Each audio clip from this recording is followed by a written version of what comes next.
Today at 5, it's campaign time, but are candidates following the rules for signage? Plus, how officers are enforcing road safety for students on school buses. And hope for Medicine Hat homeowners devastated by June's flooding.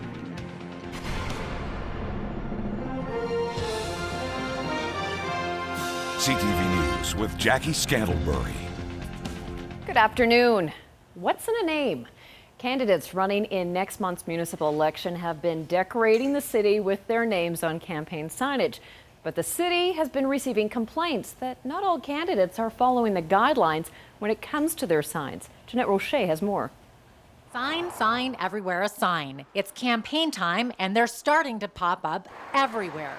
But are some candidates taking their campaigning too far? What scares me is whoever can afford the biggest and the most signs ends up getting that position. They're a really easy way for people to recognize a name, especially when they're the boldest thing out there. I don't see the point.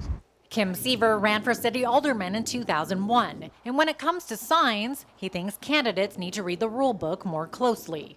Too close to the street, or they're too big, or they don't have the contact information on their signs, or that sort of thing. So there's always been some sort of non-compliance.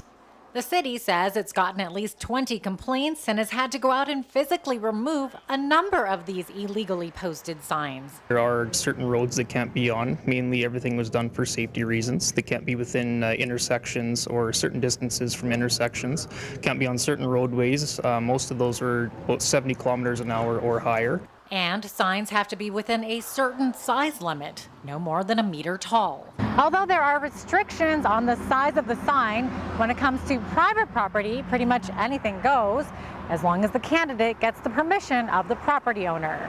And all these do's and don'ts are laid out in black and white. The city has given every candidate a campaign package outlining all the guidelines. My concern is that if candidates aren't taking the time to read the candidate package that they receive, then what guarantee is there that they're going to take the time to read the packages they receive as city council members in anticipation of city council meeting?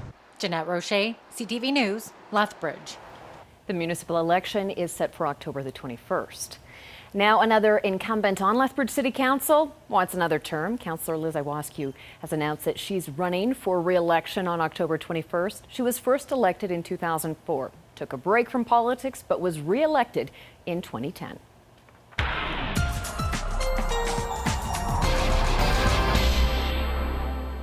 We've known all week this is coming. Rain for tomorrow, but that's not necessarily a bad thing. It's not a bad thing. For folks living up north in Fort Chipewyan, 70 millimeters might be a bad thing for them. We've got heavy rainfall warnings up there. For us here, we're not in rainfall warning criteria yet. That could happen, but we're looking at more 10 to 20 millimeters in total by the time this system ends late in the day tomorrow afternoon. So I'll give you the details in a couple of minutes. Thank you, Dory. 29-year-old man has been charged with 2 counts of indecent exposure in connection with an incident in Fort Macleod last week. RCMP say a man driving a blue car had approached some teens near the F.P. Walsh High School on the afternoon of September the 11th and was apparently performing an indecent sexual act. The kids, well, they reported the incident to their parents, who then contacted RCMP with a description of the suspect and the vehicle. James Jonathan Bryson is scheduled to appear in court tomorrow. And there are some rumors swirling around about an attempted child abduction in the small community of Sterling, but Mounties say that's exactly what they are, just rumors. RCMP spent a number of hours today investigating the allegations in Sterling and say there is no truth to any of the rumors at all. A former school bus driver on the Blood Reserve has pleaded not guilty to driving a bus while impaired. 52-year-old Larry Crosschild was charged with drunk driving and failing to provide a breath sample in June after being arrested by Blood Tribe police near Standoff. The school bus had 12 children on it at the time. Crosschild will stand trial December the 11th in Cardston. Lethbridge Regional Police continue to investigate after a cyclist was hit by a school bus this morning. It happened on Whoop Up Drive near 28th Avenue. There was one child on the bus at the time.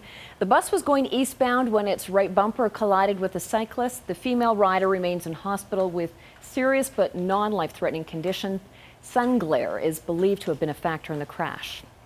And some people just aren't getting the message. Another case involving children being left in a vehicle has surfaced, and this time it's in the community. A Ralston man has been charged. Medicine Hat police have had reports of 2 children being left alone in a parked vehicle. City police in Medicine Hat charged a man after 2 children were found left alone in a 500 block of Rutherford Street Northwest back on September the 7th. A 5-year-old girl and a 3-year-old boy were said to have been locked in a van in a parking lot. At the time, it was overcast, about 20 degrees. The kids, though, were found to be in good health. Police say that after about 45 minutes, the man came back. He had been found inside a nearby pub playing VLTs. The 35-year-old man from Ralston has been charged with 2 counts of abandonment under the criminal code. And also, we now know that city police, or Alberta law enforcers rather, are going the extra mile to make sure kids on the bus are getting on and off safely. As part of the Palliser School Division's Think of Us on the Bus campaign, officers are riding with students searching for lawbreakers. Things that they're looking for include not stopping for a bus with its red lights flashing, speeding through school zones, and for those who aren't paying attention to the road. Officers say this campaign has proven to be worth the effort. I think this is a good program. I think it's a proactive approach, both on the school board's part and the enforcement agency's part, rather than picking up the pieces after something happens. The big problem is, I would say, oncoming vehicles on a highway also need to stop for a school bus, not just the same direction. And I did see potential for that this morning. If there's a school bus that's stopped with a stop sign out, you must stop, period.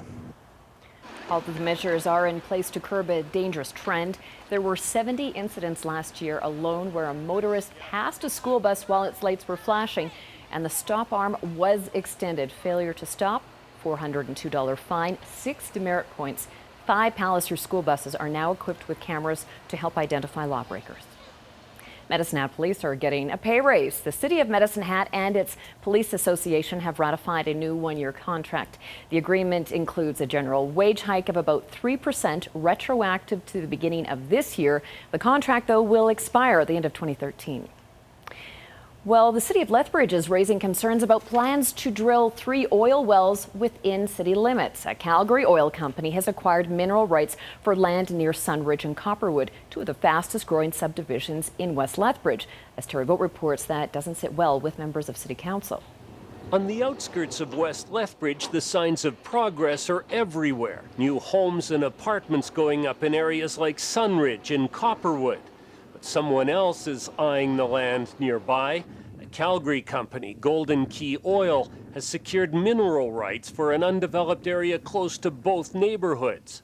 Now City Council is restating its opposition to any oil and gas drilling and production within city limits. This isn't a part of the city where we are moving, and we're going to have subdivisions in there at some point. There will be an interaction between these wells and the local community, as well as the pipelines through there. These are conditions that we're not happy to have to deal with. The city already has a few wells within city limits, and Bonavista has drilling sites along the Old Man River, only a few kilometers from the area now under consideration. City planners say sites like these make it more complicated to develop new neighborhoods. The entirety of the community planning process now becomes more challenged because you have to work around these pieces of infrastructure, which can be very long-term. For some residents, having oil wells within city limits raises safety concerns.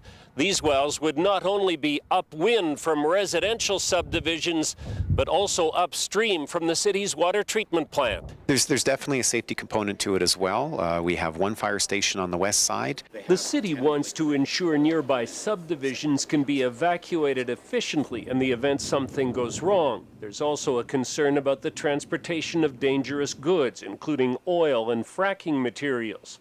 But all the city can do is express its views. Municipalities have no legal authority to stop drilling if the Alberta Energy Regulator grants approval for companies to drill within city limits.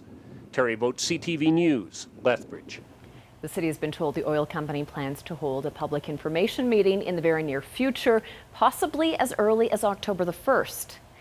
Finally, some good news for Medicine Hat homeowners devastated by June's flooding. Not only has the province announced it will buy out homes with structural damage because of sinkholes, Medicine Hat City Council has now agreed to purchase up to 16 lots. They're all located in both of the river flats in Kingsway Avenue Southeast area. The province is looking for a commitment from the city to buy any or all of the properties at their 2013 assessed land value, plus $1,000 for legal and title fees. Each owner then would have the option to rebuild in their present location using provincial funds or use provincial and city funds to build or purchase property somewhere else. And speaking of all the flood damage, a Tabor musician has been moved to music by the community's support amidst all the devastation. Come hello, high rivers, come droughts, come blizzards, the horses of Calgary will butter. Tabor's Corb Lund performed a song he wrote from the flood experience today for Canada's Governor General.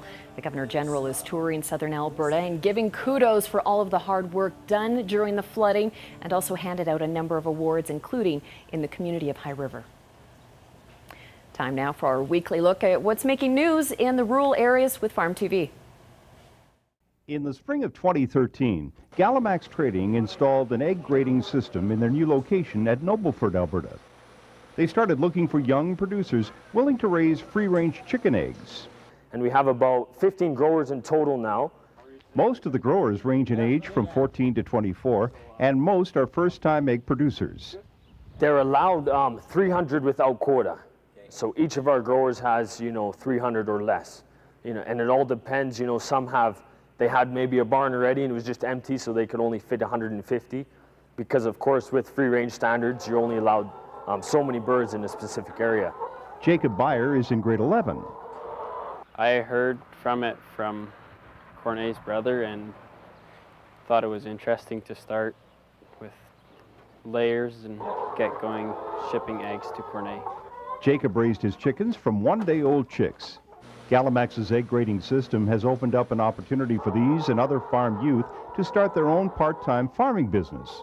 We do restaurants in Calgary, Canmore, Banff, and Lake Louise. So we do the whole area, and we also have about a handful, 5 stores now in Calgary that we sell as well.